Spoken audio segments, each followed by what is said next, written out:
today we're going to talk about the 5 love languages, Yes. which are very popular. Yes, everyone has heard of the 5 love languages, it seems. Yeah. A lot of my clients come in already knowing theirs. For you too? Yes. And they talk about which one they are, and Yes. oh, I already took that quiz, and Yes, my husband is this, and I'm that. And yet a little less application of that. I notice sometimes too. Yeah. And so the basic concept of the love languages are that we speak in different languages, right? Yeah, and that it's important that we know what our primary love language is, how we tend to give and receive love, what speaks love to us, and then also to know what our partner's love language is, how our partner receives and gives love. Yeah, and so sometimes partners can really love each other, but feel unloved if their partner isn't speaking the right language to them. And this is all based on a popular book by Dr. Gary Chapman called The 5 Love Languages. And that's on Amazon and everything else. But you can we'll post links. Yeah, you can also take the quiz online, right? It's free. You can take it online, or you can print it out and you can do it together if you're doing it with someone else. Yeah. So why don't we start by going over what the 5 love languages are? Yeah, sure. So the first one is words of affirmation. Yes. And so someone with this love language really likes to hear compliments, words of encouragement, likes to hear the words "I love you," but also know why. Yes, an in-depth kind of explanation of why are you my partner? What is important to you about me? What are the things that you appreciate about me? And hearing those words, similarly to you might be asked to explain it in an essay type of thing. So, and also written forms of communication like email or notes or letters or things like this might be really important to this person too. Little text messages during the day or night. Checking in. So number 2 is quality time. Yes, very popular. Quality time. So quality time is really just what it says. Spending quality time with your partner, limited distractions. Really being present with one another. Right. And doing things that, I mean, you may be like going grocery shopping or something simple like that, but you're doing it in a way where you're really there with your partner. And you're maybe having good conversation, or you're just being kind of in touch with each other. That really matters. Right. And something hurtful, which we didn't talk about with words. So something hurtful to someone whose love language is quality time is really not being present and having those distractions. Right, being stuck with your nose in your phone while your partner is talking to you. If their primary love language is quality time, they're going to read that as, hey, you don't love me. Right. Which might not be your intention, which is really important to realize you might be communicating something that you're not intending. And often I find people that have this love language, a complaint that they have in therapy is, my partner doesn't listen to me. Right. Or they don't care about me. Yeah. Or they're not interested in me. This kind of thing. Right. So going back to words, words of affirmation, something hurtful to that person might be criticism or what else? Yeah, just hurtful language in general, being cursed at, yelling sometimes too, that can take on another level of meaning for someone whose primary love language is being spoken to kindly. If you're speaking to each other in an intense negative way, that's going to really hurt someone whose primary love language. I think demands and just feeling ashamed. Those things are hurtful. Being criticized, especially in front of other people too. This critical nature, really bad. Yep. So the third love language is physical touch. Yes, very popular with the gentlemen. Yes, and it doesn't always have to be sex, right? It's hand holding. It can be a hand on the knee or putting your arm around each other. So it can be little things like that. It's just not always about the sex for this person. Yeah, it's just that wanting to feel wanted, desirable, physically, typically. So having someone reach for you in the morning or look for a greeting when they get home, like coming to give someone a hug or kiss when they get home from work, this kind of thing. Yeah. And I think something hurtful to this kind of person would be someone that is really uncomfortable with physical touch. Like they go to hold your hand and they pull away in public. Yeah, that can be really hurtful. And so you'll have one partner who like just needs space, and another partner whose primary love language is physical touch, and we have to figure out how to navigate that because this is meaning two very different things to both partners. Yeah. So. And while the uncomfortable person might be not meaning it to be rude or to hurt the other person's feelings, it can come across that way. Yes, intention and perception are different things. We need to be mindful of that. Yeah. So, okay, we've got the first three. Gifts? Yeah, gifts. Receiving gifts. This one gets a bad rap. I remember that being a big deal. Yeah, it can come across as materialistic when it's really not. It's really about the meaning and the thoughtfulness behind the gift that means a lot to this kind of person. Right. Are you thinking about me when you are choosing something to give me? How well do you know me? Are you really paying attention to the things that I'm interested in, the things that I'm currently working on and doing in my life? An appropriate gift will just speak volumes to this person. Right. So if someone, if your partner has this love language, sometimes people will write down in like the notes on their phone or in a little notebook saying, if you hear your partner say something like, "Oh, that I really want that," or "That's really cool, I'd really like to have that," and then marking that down and giving it to them on an occasion can be really meaningful, and they'll be like, "Oh, you remembered, I love this. You're paying attention to me. Yeah, I feel so loved." That can really fill your bank up. Exactly. Yeah. Exactly. So something hurtful to that person might either be forgetting completely, forgetting dates, a gift-giving occasion such as birthdays or anniversaries or Valentine's Day, things like this that you might normally do, and then maybe not giving a very appropriate gift. Right, something that's thoughtless. And I think you mentioned you got a gift from a friend and you're like, "Oh, do you even know me?" Right, this doesn't really fit for me. Yeah. So that kind of, this doesn't really fit, or I've heard this one too, where this is something my partner would want, not something I would want. And that being an issue too, where we're not really thinking outside of ourselves. And that all of these love languages are asking our partners to think about us instead of thinking about the way they typically would do things. And gift is no different. So we're on number acts of service. 5, right? Yeah, number 5. Number 5. Acts of service. So we started with the words of affirmation, and I think that's really, words speak louder than actions, but this one is actions speak louder than words. Yes. And so something that this person would like is kind of going out of your way to complete a task, whether it's doing the dishes or going to get your car detailed, bringing it to the car wash, and saying, "Oh, you know what? I know you didn't have time for this today, but I went and did this for you." Right, or handling bedtime, taking the kids to school, doing something that will lighten your partner's load a little bit, paying attention to them enough to know what is filling their plate and what is something that you could take over for them. And different people have different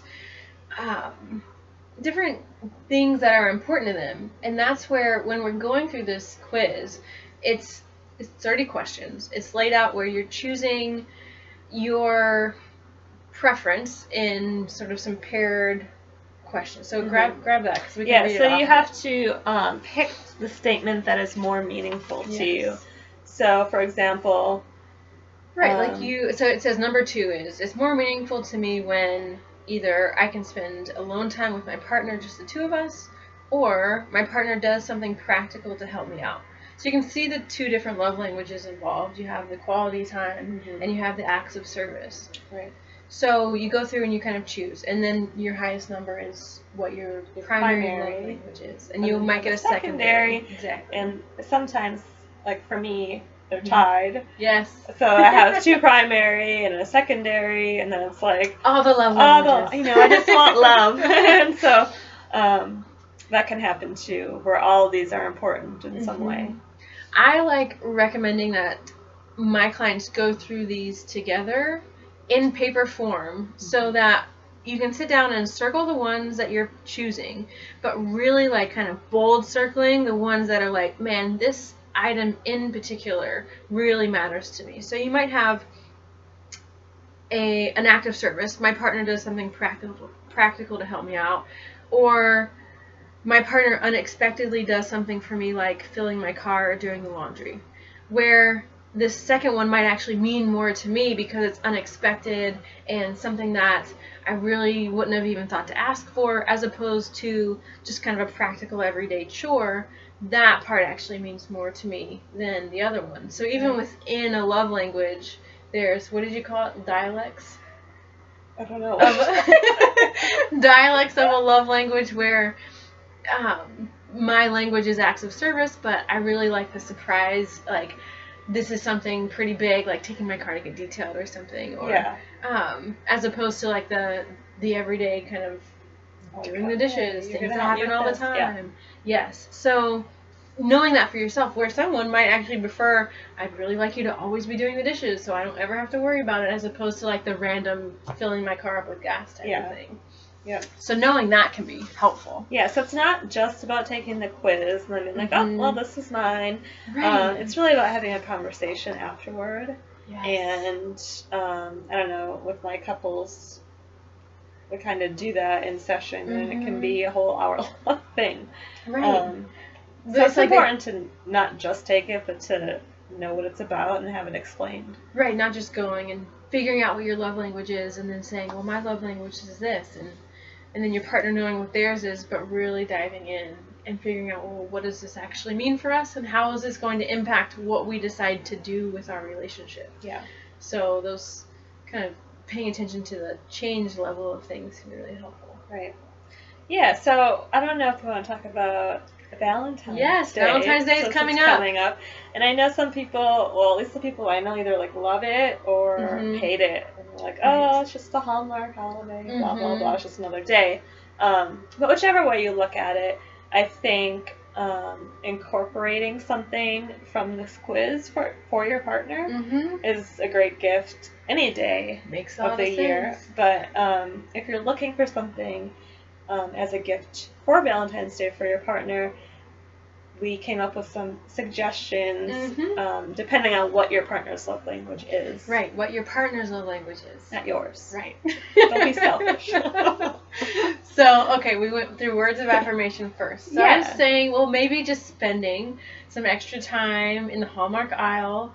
If you're not the wordsmith, it might not come naturally for you, but to find a card that actually says something meaningful, as opposed to going for the, oh, funny card. Your partner might appreciate something that says what they mean to you on it. Yeah. And Hallmark has some decent cards, obviously, if you are so inclined. You could write it yourself, and it would be really romantic. Yes, theoretically. Yeah. It could be really romantic. It depends on how you are with words. If that's a language that comes at least somewhat naturally to you, then write it yourself. Your partner's really going to get a lot more out of that than a Hallmark card. Right. However, if you have no skill, let Hallmark speak. Yeah. Also, something I did personally for my husband was I took some Post-it notes and I arranged them in a big heart on our bathroom mirror. Oh. And each one said something that I liked about him or that I appreciated about him. Yeah.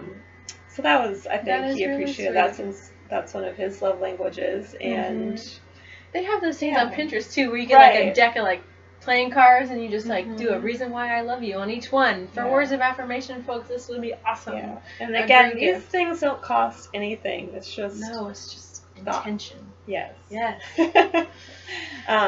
So the second one we talked about was quality time. Quality time. So a gift for this person might be, maybe they have a favorite restaurant and you making a reservation for that restaurant and leaving your phones in the car and just having it be all about you two having meaningful conversation. Right.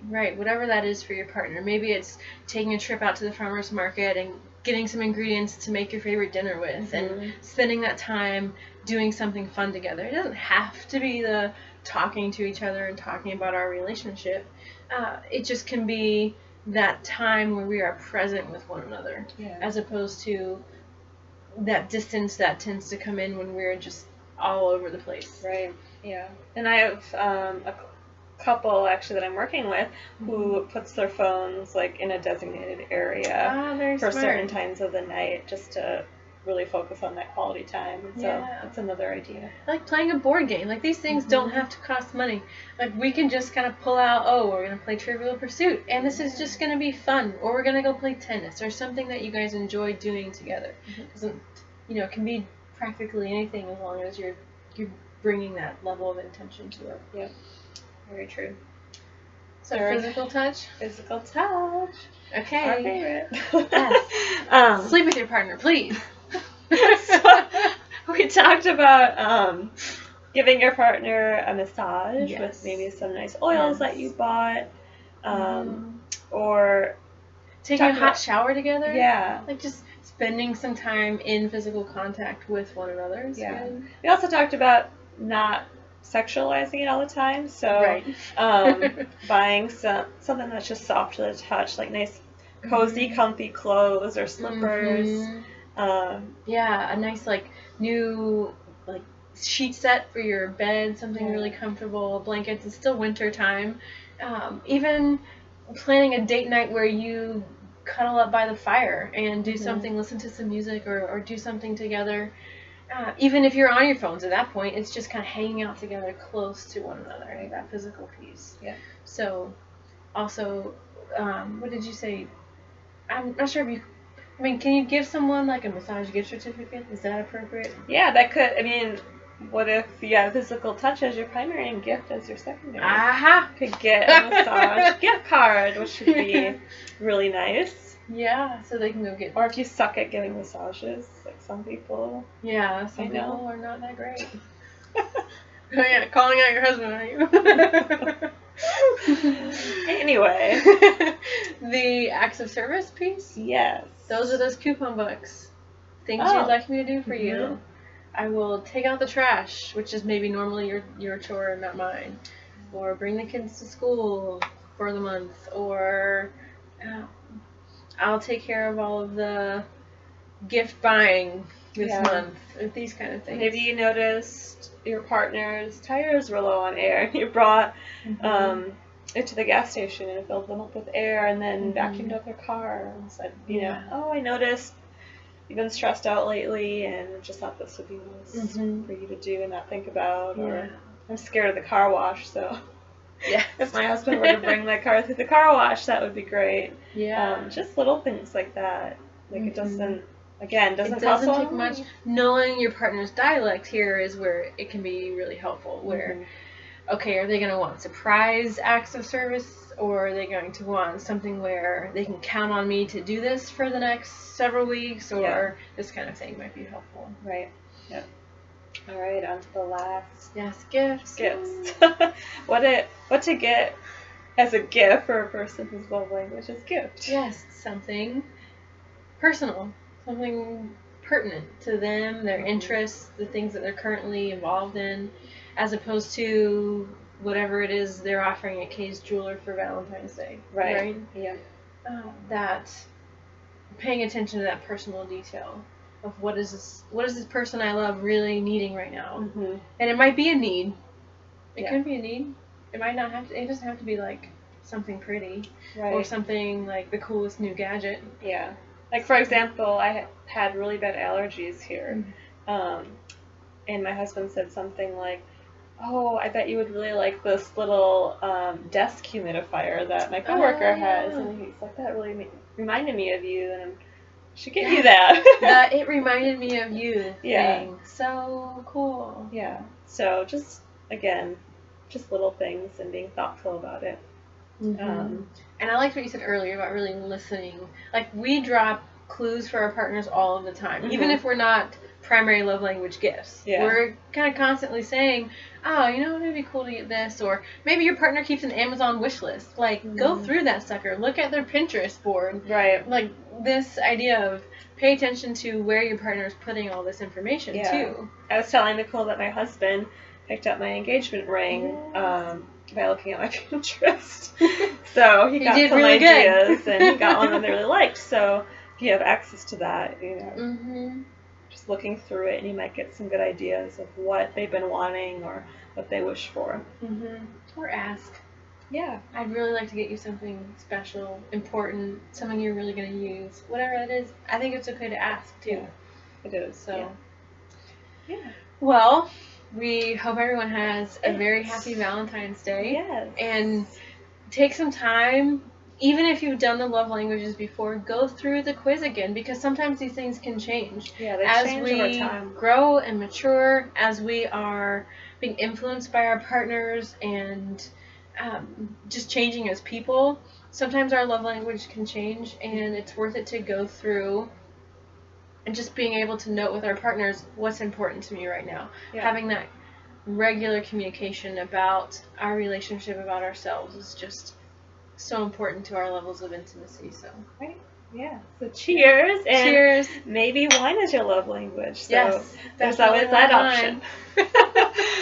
All right, guys. And if you have any questions or comments or suggestions for us to talk on, we are doing this, once a month? Yeah, so we want to know what you want to hear us talk about or have comments on. So let us know. Yeah, we'd love to hear it. We're easy to contact. All of our contact information and information about the 5 love languages will be posted somewhere nearby this video. Yeah. Wherever we end up posting it. Yes. And cheers. All right. Bye, guys. Bye.